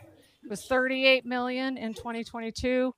2023, it's almost $43 million, and really right knocking on the door of $48 million in 2025. And I think we're all responsible. I go to a lot of the meetings. It is ghost town. We need to show up to the meetings. We need to take initiative in our community and be listening and try to find solutions and be unified in that. So I think that's really important that people start taking an interest in what's going on in our government. And there's just so many things going on. And I just feel like we really need to. I mean, I'm one of the people whose property taxes did increase a lot. I don't want people to get back more than they had, but we do need to limit government and our spending, or there's no end in sight. And we did get some relief. What we got was that our property taxes actually got locked in at the 2024 level, which was the highest level, and they got locked in at that and capped. And this is the list of this shows just total tax revenue and where we're at and what it is. We are the citizens. It is our money, and we must stand up for what's right. And we just have to, again, be involved. Come to the meetings, please. Let's come up with some solutions together, because if we don't, we can't just continue to grow government. That's the bottom line. It'll grow our pocketbook. We'll be owing more money, please. Laura, and can I want to kind of elaborate a little bit. You had mentioned on the budget and the city budget and how it's grown. It's easy to look at the bottom line number and see, oh, spending has grown. What you need to understand, what everyone needs to understand within those numbers is, in the period of time, we did vote in a special purpose tax to pay for certain items. That's going to be included in there, and why that number has gone up. We also have funding that, and Matt, please bail me out if I'm if I'm wrong here, but we do have items that are budgeted that we don't incur those costs, but we pull them over to the next year. So, and that does impact how that budget's going to look. So to look at the numbers bottom line and say it's gone up and we're just out of control spending is not completely accurate. There's some intricacies within the budget that you need to understand.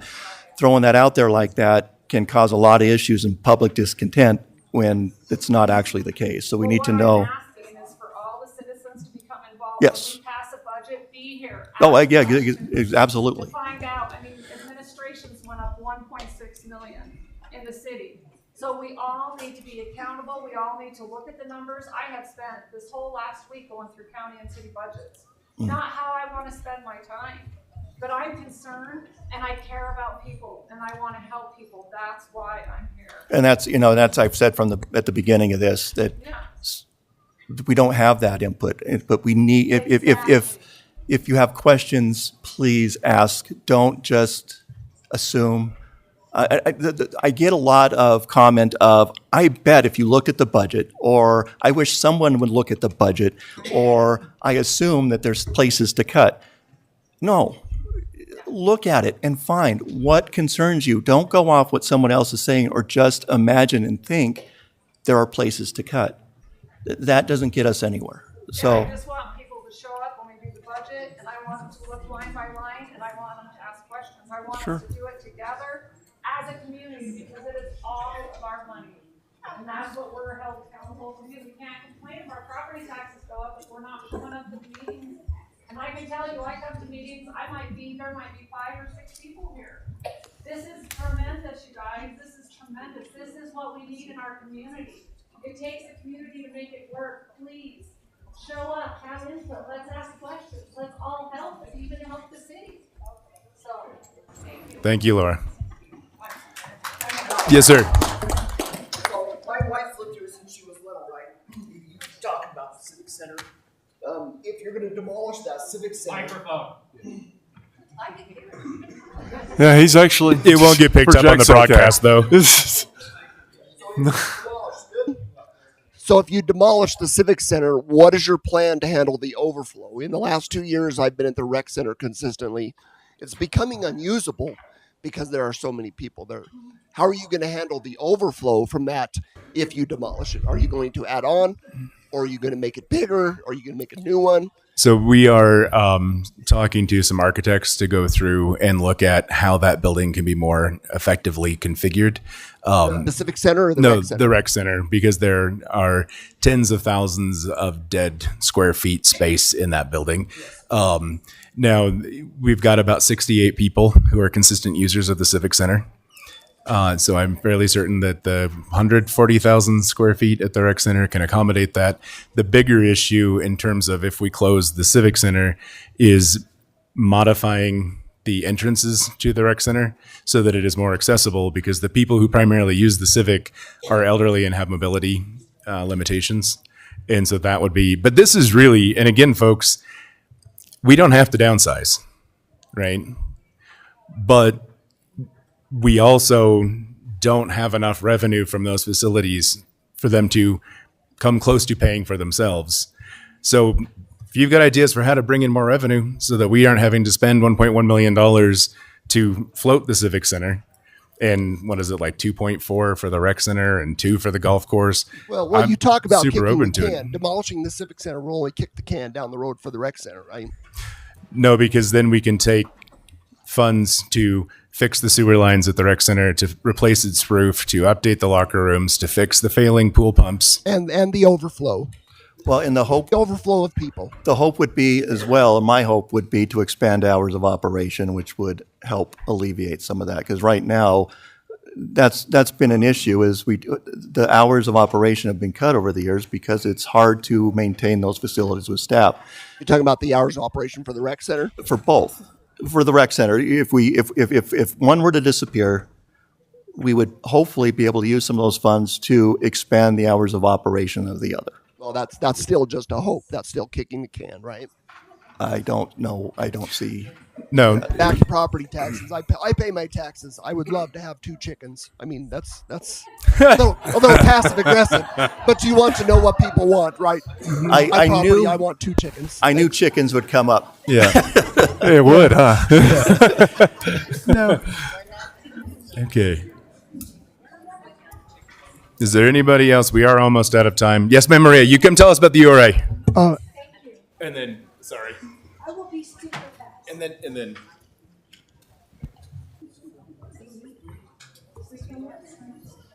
Okay, does this one work? Yes. I am, okay, here we go. So my name's Maria Mortensen. I'm the board chair for the urban. I got to hold it right here, then you can hear me. Okay, my name's Maria Mortensen, and I am the board chairperson for the Rock Springs Main Street Urban Renewal Agency. I am going on my 15th year there. It's a complete volunteer position. I absolutely love it, and so I'll start by saying I didn't grow up here. This was my first home the first couple years of my life. My family is now on its 7th generation to call Rock Springs home. First chance I got to get back here in 1985, I did, and I've been here ever since. I love this place. It's my home. It's my children's home. That being said, for 15 years, I've been on the Urban Renewal Agency board, and for those of you who have been here through the boom of the 70s, the bust of the 80s, I got married and started having my family in the bust of the 80s, and so that was a really hard time, and Rock Springs was not a pretty place. There was not a lot of good things happening. I've worked really, really hard these last 15 years with the Urban Renewal Agency and have seen it go from taking buildings and giving them grants for the facades, giving pop-up grants. So somebody who, say, has a coffee truck and wants to get a grant to have an in-store place for 6 months, we can help with that. All kinds of amazing things. But the other thing that happens is we have Chad, who is amazing. Chad writes a lot of grants and brings a lot of things to Rock Springs. I don't know if you've seen my email I sent you this morning. I went through, I need JJ also to help me clarify a few things. I went through, and there are 4 pages, 2 pages front and back, in little font, of all the things that happen in Rock Springs in a year. A lot of them are the brown bag concert series. You get maybe 15, 20 people to go to those. Those are grant funded. They happen every single week during the summer. Concerts in the park is also another thing. That's the rec department, not the URA. So I'm going to ask Max to share this list, but everything, almost everything for the URA, and the very end of the statement says free, free, free, free, free. Dip, dodge, and slide is free, correct? Correct. All the things that happen at the pool, the Munchkin obstacle course, free. The youth track meets at the high school, free. There are so many things that are free to do in this community that people in this community have worked so hard to make happen. And I know the couple $100,000 I think they're looking at now budget cut. I lived through the bus cycle, and we've worked really hard to make things really good for our community, as good as we can. And I would hate to see those things go. There's been a lot of work done on the buildings. There's always more. We've been doing a lot of work. We got a $30,000 grant to brush up the 700 block of Pilot Butte. So when you see those murals on the buildings, those buildings were painted, murals put on to make them look better. We've put benches down there. We've got we've got a mural on the side of the old Giovanni's building. Found some interesting history about that building that led to the name of the block. I'm concerned about what will happen if and when you close the Civic, considering that Washington is vacant. The Catholic Church plans to, at the end of this year, shutter that building. And all of the work that we've done, I wouldn't say don't do it. I would just say be mindful. It's a huge part of the frustration around the Bitter Creek problem. The east side of our town is being left to rot, and we're just moving everything west and north. That's not sustainable for a community.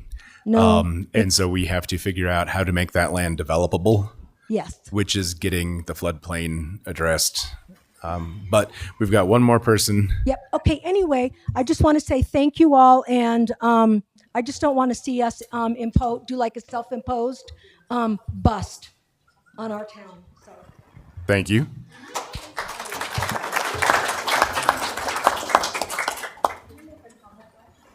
And then we're going to wrap up. So I just have a quick comment and then a question. My comment, and this is probably speaking to the choir a little bit, but just the two representatives, the freshman representatives that got up here today, Representative Pearson, out of 4,093 registered voters, got 325 votes. Mr. McCann, out of 3,508 registered voters, got 617 votes. Ms. Pearson won 8% of the registered votes. Mr. McCann won 17% of the registered votes. If you're not happy, one way or the other, if you want property taxes, if you don't want property taxes, you need to get out and vote. 8% to win an election is not an edict to go out and say, I got directive from my constituents. People need to vote. And this is gratifying to me to see all these people in this room. Like I said, I'm probably speaking to the choir, but you need to get the word out. If you want change, or if you want things to stay the same, you got to vote. Yeah, that's my comment. My question is, so we were talking about all kinds of the misinformation that's out there, whether it's on the county website, with property taxes, those kind of things. As I go, I'm an avid golfer. Hate to hear the golf course get targeted all the time, that, we could do away with the golf course. Just a personal thing. If it works, whatever. But is there a way in the budget where we can look at not only the proposed budget for the golf course, but also the revenue that it brings in? I see Facebook post after Facebook post that the golf course costs the city $3.2 million to operate the golf course. I know that the golf course brings in 1.5 million plus all of the other revenue that it brings in from people that visit the state, et cetera, et cetera. I have to dig really deeply into the budget to find those numbers. Wouldn't it be prudent for the city to actually break those out by line item so that when we look at it, we can say this was an investment in our future that is actually generating revenue? Yes, and that's my comment. We have that information, and we will just put it on the city website for each of the recreational facilities. So the Civic Center's revenue and costs, rec center's revenue and costs and what's AHA's revenue and costs. So then people can see. And frankly, in terms of recreation, the golf course brings in the largest percentage of its operating costs. It just turns out that running a golf course in the middle of a high desert is really expensive. So yeah. So what? If I may, Your Honor. Yes, sir.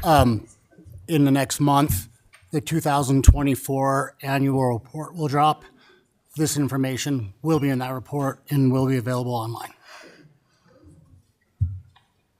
Can you hear me? Yes. Okay, so just a quick note. Like, I am a complete political geek. I mean, it's bad. I mean, I watch session like I'm addicted. But there was actually our representatives, JT Larson and Cody Wiley, did this really awesome job of really convincing. So a lot of times our representatives do not feel like they need to help Sweetwater County, even though we've always been the number 2, number 3 generator of revenue until property taxes went up and we fell a little back. But they worked really hard and they convinced others. They even got Darren McCann, they got Martin Brady on board in a budget amendment to get funding for that Bitter Creek project, so that speaking to the Civic Center and the whole issue of that part of town. And keep this in mind and contact him. They worked so hard. They went after it, and they finally had it by 1 vote. And then Representative Heiner changed his vote, and we lost it. So keep that in mind. It is very frustrating, and when I've heard the comments from some of our elected folks in Cheyenne that there's lots of games being played, it makes me absolutely irate. These are not games. These are our lives and our quality of life. And people better not be down there trying to score points and one up and win things for their group, because their group is State of Wyoming, County of Sweetwater, City of Rock Springs. And that needs to be their focus. So with that, please email us. Please, they're going to get a link up on the website. There's forms out there that you can fill out. We really do want to hear from you. In my perfect world, next Tuesday at 7:00, council chambers would look just like this. Right? Like you would be here to watch and listen and ask. Oh, and I also want to point out that we have a representative from our student government who has come and sat through this and participated. And that is also amazing, because we know that we are the very best at exporting our children.